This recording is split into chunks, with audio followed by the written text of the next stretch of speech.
All right, so let's start with the big stuff here. So number one, the bag itself. So this is new, so I don't know about durability yet, but I really like this bag. This is the Rawlings something, I want to say like Legion backpack. Obviously it hangs to the fence, which I like. It's got storage for bats. It's got pockets down here, which we'll get to the boring stuff later. This one accesses the main compartment, which I really like. I've attached a carabiner that like helps me hang my hoodie or something else to the fence if I need to, or I can always hang this. It's got a hook, and obviously this is a backpack because, you know, I just want to live like a child again. This is one of those things, these backpack style bags, where if you're a grown-up and you feel like, oh, this is a little childish, ignore that. This is like the best innovation. The old stupid bat bags we used to use, this is just, it's so easy to walk with this. I take the Metro to games sometimes, the subway here in DC, and this is, you know, with the bat sticking up, I'm not going to hit anyone. It's just like way better than carrying a duffel bag. I've got my water bottle. I really like this Yeti one. I also like a wall of water bottles. These are my cleats. I bought this cheap dry bag to keep them in so they don't make my bag disgusting. And I do want to talk about these cleats. So I'm not loyal to any brand, but what I am loyal to is wide.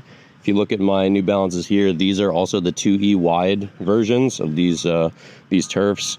And my feet felt like hot garbage after 2 games with any other cleat because they were just narrow and I have really wide feet. These New Balances cost like $100, which is more than I always want to spend. I like spending like $50 on cleats or any shoes in general. I just think you can always find them discounted. Marshalls, TJ Maxx, Nordstrom Rack.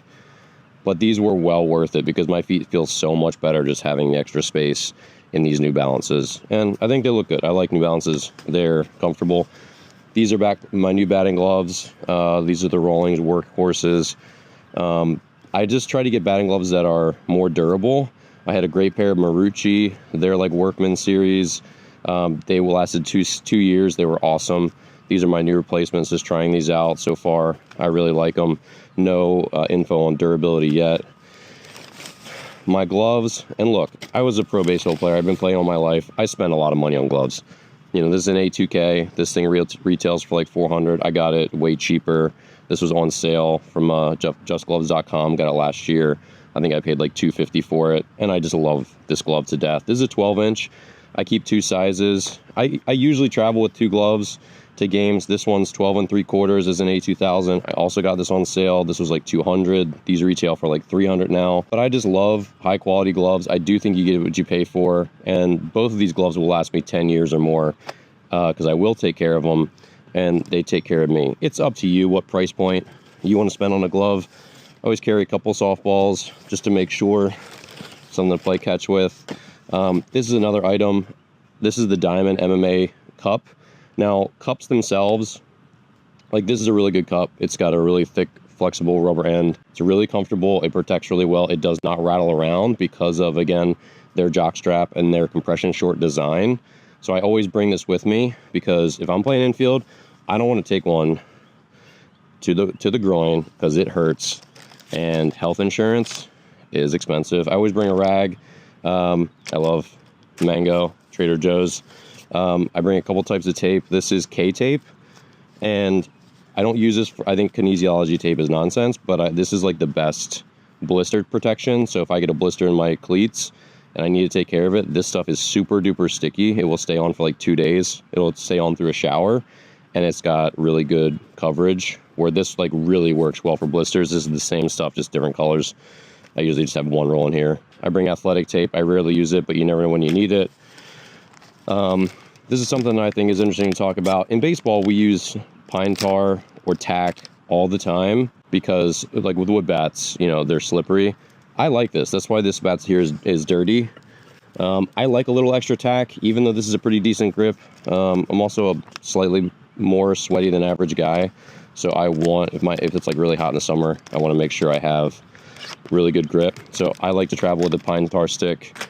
And then I'm a huge proponent. My dad had skin cancer. We were always a sunscreen family.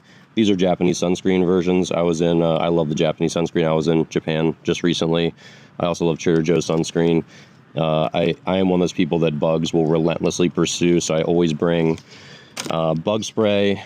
We played some really hot games here in DC in the summer, so I bring these Noon tablets. I have no affiliation with them either, this company, but it's a good electrolyte tablet. If you're out there for 5 hours in the heat, it's not a bad idea to have something like that. And then as far as bats go, I've got 2 with me today. JustBats.com sent me both of these, so thank you. This is a salvo. This is a low price point composite bat. It's end loaded, but it's kind of in between. It's not really, doesn't feel like a balance bat. It doesn't feel heavy like an M loaded bat. This is a really good bat if you're looking for something in the mid 100s. I hit 2 home runs with that in my game just this week. And then I also have the Axe Disturbance. This is an excellent, has a lot of pop bat. This is a balanced version, and this is a 3427. I like the flared knob. And one thing you'll notice that I try to put these on every bat that I use now is these cheap silicone rubber grips. I got like an 8-pack of these from Amazon for like 15 bucks. And these go on every bat that I use, because when you make a fist, narrow end, wide end, and this fits way more comfortable. It feels like it saves my hand. I get kind of creaky if I use a regular bat knob, so I try to put these bat tapers on the end of every bat. So there you have it. That's what's in my slow pitch softball bag. I like to make sure I have, stuff to take care of blisters, stuff to take care of business. Here's my pile of junk, and just make sure I have everything I need to have a good night at the ballpark.